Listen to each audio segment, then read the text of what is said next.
any jurisdiction has got to have a modus operandi for tax waivers. We need to clarify that for ourselves here.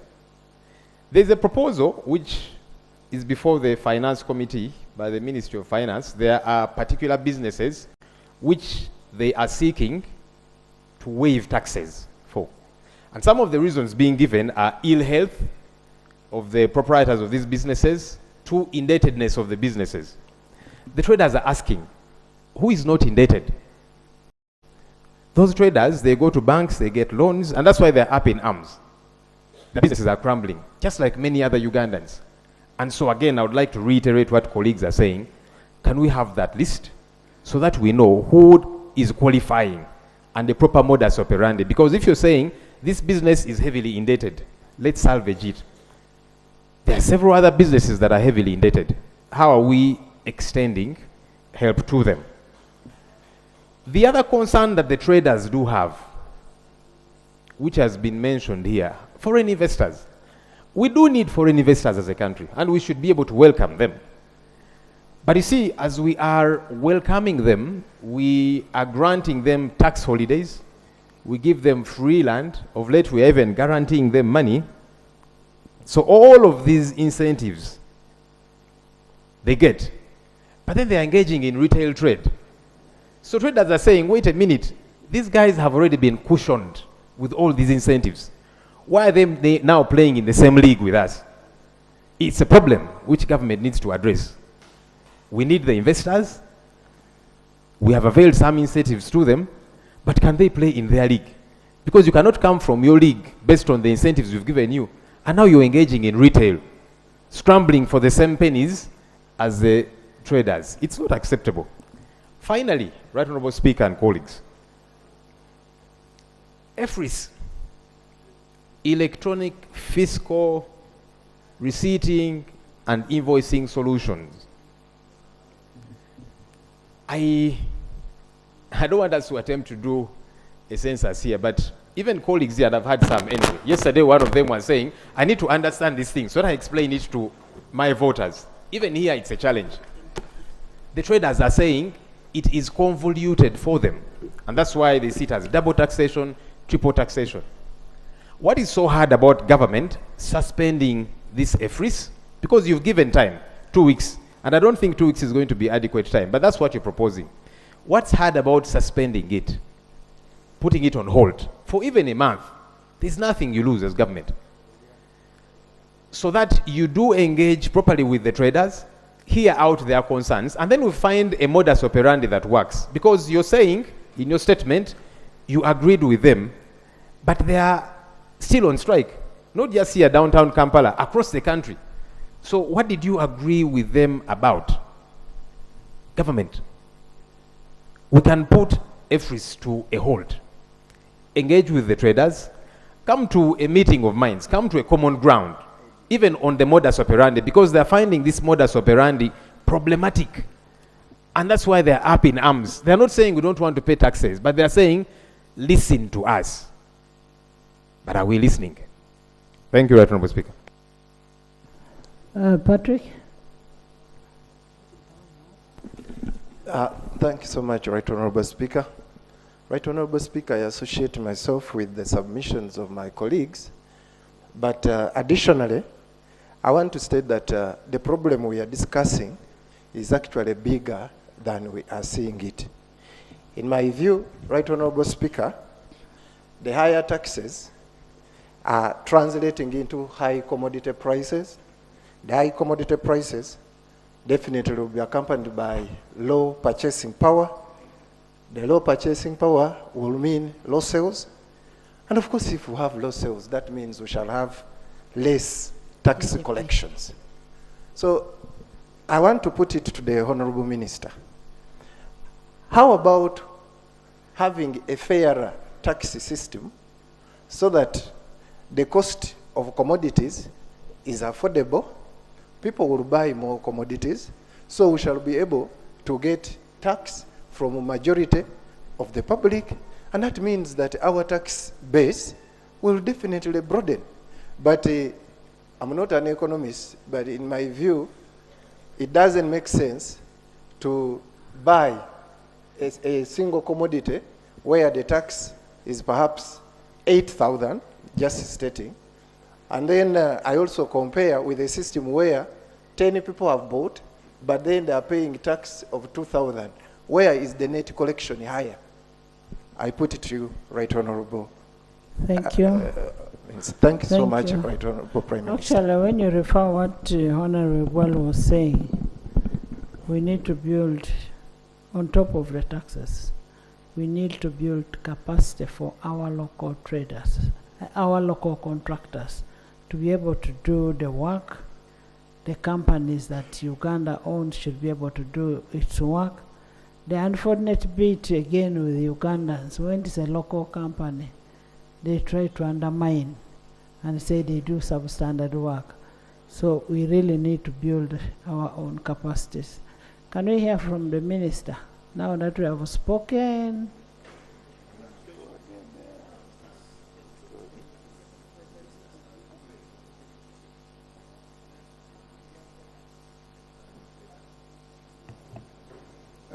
Thank you so much, Right Honorable Speaker. And I want first of all thank you for availing this time to discuss issues pertaining to the revenues of this country. More than often, we've been discussing expenditure. My road, my this, my school, my that. And we have not been discussing where the money comes from to establish or to construct or to deliver that infrastructure. And today has been a very big opportunity for us to discuss issues relating to revenue. When I talk about revenue, I'm going beyond tax to discuss other sources of money that run this country. We can all appreciate that, for example, we have a budget of 52 point something trillion. And out of that budget, then you have about 29 point something trillion as tax revenue, which means that you have a huge fiscal deficit. And how have you been funding that deficit? Is by borrowing. And when you borrow, you have to pay back with interest. Where do you get the money to pay back? You use your tax revenues. And after you have paid from your tax revenues, then you remain with very limited discretionary resources, from which you actually pay wages, etc. So how to get out of this quagmire is by maximizing your tax revenues. And this is where the devil is, because for a long time, our tax to GDP ratio has been hovering around 13%, far lower than the sub-Saharan average. So in fact, on the continent, we are performing poorer than many, many other countries. You feel that we are overtaxed, but we are not yet able to mobilize the resources almost equivalent to the sub-Saharan average. And it's a challenge for us because the tax effort is still very low. Now, this EFRIS measure is intended to broaden the tax base. People who have been running away from paying tax, this is when we get them to actually pay tax. And the advantages to this, when you pay VAT, because VAT, unlike other taxes, has got the input and output component, and it's about the value added.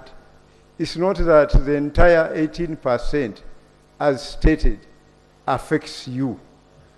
It depends on how you operate your input versus output VAT, and so on the value that is added. So the more you file, the more you take advantages of the VAT system. And the people are running away from this huge opportunity, for them to be able to claim the refunds. They are not claiming these refunds because they have failed to comply with the system. So this EFRIS is there for very good reasons. You know, first to benefit these people themselves, but also to benefit the entire country, our economy. You know, to be able to mobilize resources so that we limit the level of borrowing. Because here we are, in each budget we present here, we say that we want to borrow more than 50% of the budget. But for how long can we go borrowing? We cannot survive like that. At some point, we shall end up totally extinguishing the revenues that we are collecting in terms of debt redemption, interest payments, etc. So I want to thank you, Right Honorable, for this opportunity that we have discussed this, and many speakers here have actually appreciated EFRIS. The challenge is on the implementation of the EFRIS. Now, those are the issues. Of course, for any policy or policy implementation, there will be challenges. And it's important that we get this kind of feedback. So this strike has offered an opportunity to get feedback on the performance of EFRIS. Let me make the following clarifications. Because this EFRIS is largely about VAT. Now, VAT was introduced, is not a new tax. It was introduced in 1996. I don't know how many years those are. And EFRIS, as an administrative mechanism, was introduced in 2019, but we did not implement it because of COVID. So we started implementing EFRIS in 2021 after COVID. And this EFRIS, for the benefit of Ugandans who don't know about EFRIS, is simply a system. It is not a tax. It's a system that monitors business transactions, primarily sales and VAT paid on sales. So we are monitoring your sales versus the VAT paid on those sales. So, in short, EFRIS is not a tax, because I've been hearing people saying the tax is too high. You know, VAT was passed here so many years ago, and it has been in place for very many years. So the complaint should not necessarily be about VAT, you know, because the tax has been with us for many years. Now the problem is now the administration of that tax, the enforcement to make sure that that tax is paid. Right Honorable, I did not stand up to interrupt anybody when the entire House was presenting. Can I be allowed the time to respond? Continue. Thank you very much, Right Honorable. Could the member sit down, because I get intimidated.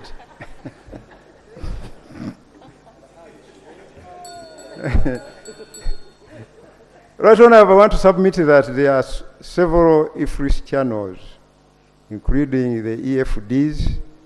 That's a short acronym for electronic fiscal devices, which we are using to implement EFRIS. And that device costs 1.1 million shillings. I had people putting it at 1.9. If you are getting it at 1.9, don't go to those sources. The other one is a mobile app that are very user-friendly to the traders. In fact, you can use your phone to conduct this EFRIS. So URA rolled out EFRIS in a phased manner. It is not just starting today. Starting with manufacturers. The manufacturers, actually most of them are already using EFRIS. Then we used it on importers and large distributors and wholesalers.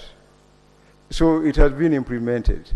And now we are down there in Ichukubo. So it has been a phased process. We're only hitting a slight snag with the traders in Ichukubo. And you not hear complaints in other areas where we have applied it. And people are really appreciating it. You have not heard the manufacturers complain. In fact, they are appreciating us for implementing this system, because they are able to pay their input VAT and collect their output VAT. You know, they are enjoying the benefits, and I'll come to the benefits. So we have sensitized the taxpayers for over 2 years, including popular campaigns, which you have also been seeing on TV, like Empire Receipt Young. You know, you have been seeing that, those jingles on TV, you have been hearing them, Empire Receipt. You know, it has been there, and it has been, you know, popularizing EFRIS. Maybe some people have not seen it yet. We have to continue, you know, popularizing it. And we believe that over time, people will get to appreciate EFRIS. You know, there's a lot of teaching about Jesus. For the last 2,000 years, we are teaching, people are teaching about Jesus. And up to now, people are teaching about Jesus, Nabi Muhammad, you know, Swala Lewatanama, you know, they have been, I withdraw that one.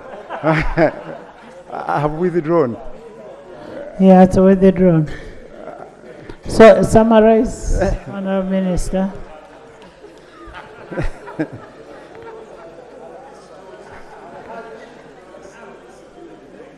Madam Speaker, I want to further submit that very recently, in the last 3 months, we have trained over 20,000 taxpayers in this central business district, Honorable Nseleko's constituency, including the traders in Ichikubo. And the CG, the Commissioner General, has actually held over 5 meetings with the traders, their leadership, in the last 3 months. He has been going there to talk to them and educate them about EFRIS. And this has also included door-to-door sensitization and holding meetings to ensure adoption and compliance with EFRIS. And we shall continue training the stakeholders by opening taxpayers' service offices close to them in Ichikubo and many other areas like members have proposed. We have service offices all over the country where taxpayers can get taxpayer services and information on URA systems and taxes. So it is not true that this is going to be only in Ichikubo, like some members were indicating. We also shall continue with the engagements on TV, radio, and social media. It is there. So EFRIS can be used even in the absence of internet, using the offline mode. And this is available on all EFRIS channels and platforms. So don't get worried, Honorable Du, when the power goes off. These channels are available. We knew about this, the challenges of power supply in this country. EFRIS enforcement that we are talking about, the current challenges we are talking about, started in 2024. URA undertakes to perform its operations with professionalism and due care. So they will continue to behave with, and with this advice that we have collected from here, I'm very sure that we are going to improve on the way we collect the taxes, and we really appreciate. So all issues of unethical behavior by staff shall be investigated and handled appropriately. We've been listening to the complaints that have been raised by traders and your good selves. So we shall definitely investigate those and see what to do with them. Only let me also mention, Right Honorable, that only VAT registered taxpayers are gazetted to use EFRIS. Only VAT registered, and you saw the threshold is 150 million shillings, and traders are demanding that it should be 1 billion shillings. But certainly by doing that, you can imagine how much money would be lost, you know, in terms of tax revenue. we need to sit down and discuss that one extensively. So we have 32,000 for the record, VAT registered taxpayers, and this is very important information. However, the EFRIS register has 56,000 taxpayers. 24,000 taxpayers have voluntarily adopted EFRIS because of the benefits of EFRIS, which include 24,000 voluntarily adopted the EFRIS without being pushed because of the advantages, and I'll mention them. The simplified record keeping, very simple. You don't even need auditors. You know, accountants, waste money with accountants. Simplification of tax filing. People have been struggling with tax filing, employing tax experts, etc. In this case, you do not need those tax experts. Since it allows for pre-population of the return forms. The third one is accurate tax assessment.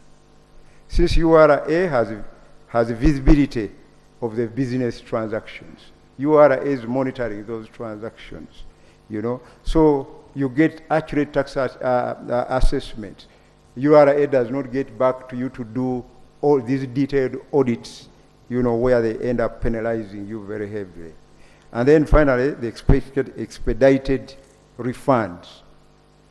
We make a lot of refunds, especially on the VAT. Once you have this system, you can be assured that within a very short period of time, you'll get your refunds. Because sometimes you end up paying more VAT than the VAT you are collecting. So in that case, you get refunds. You know, if we are to generate the list for you of people who are benefiting from these refunds, the list is really long, and the people are taking advantage of that. So taxpayers not registered for VAT are not required to use EFRIS.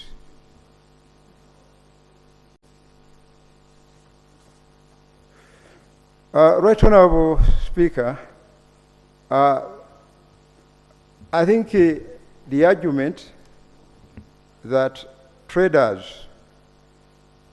investors should not actually engage in hawking and retail trade.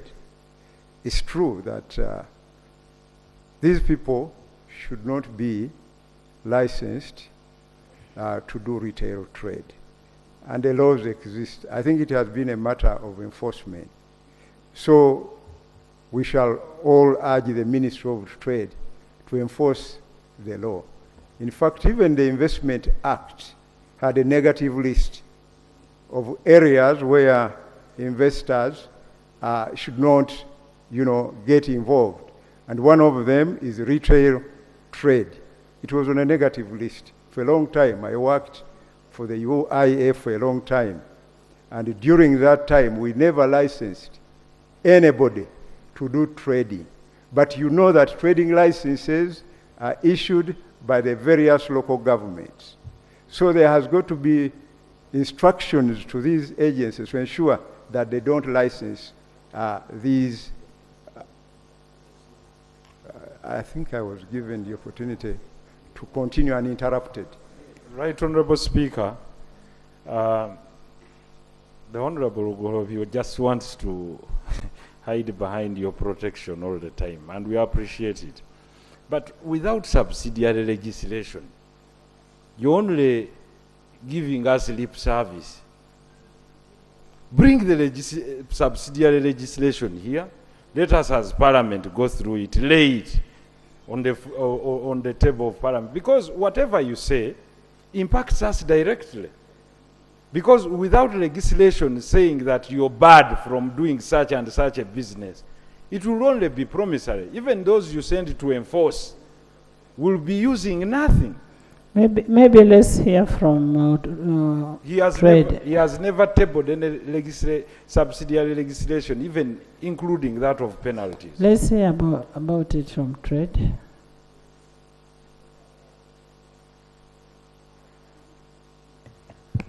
Thank you, Madam Speaker, and thank you, colleagues, for your input.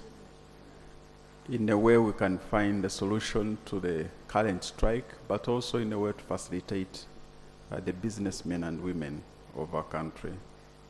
We did pass competition bill here, which was assented by the President in February. And this bill, among other things, will clarify the relationship between a manufacturer, a wholesaler, and a retailer. And to do this, we need to do regulations. I want to inform the House that we are now in the process of making regulations to the Competition Act, and they will be ready, because it needs consultation, they will be ready within the next 2 months from now, because we need to consult in the next 2 months. We shall come here and lay the regulations, and then you'll be able to have an input in that. Maybe, with your permission, Madam Speaker, I can conclude on 2 points which were raised by other members regarding manufacturing. One member said that the manufacturers do not pay tax. One member in the House.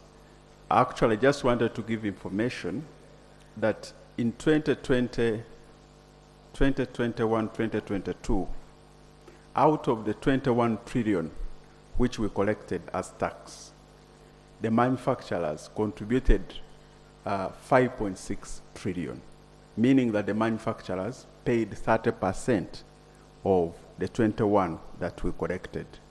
As we do speak now, the manufacturers contribute 16.5% to our GDP of 55 billion, meaning that 10 billion of our GDP is contributed by the manufacturers.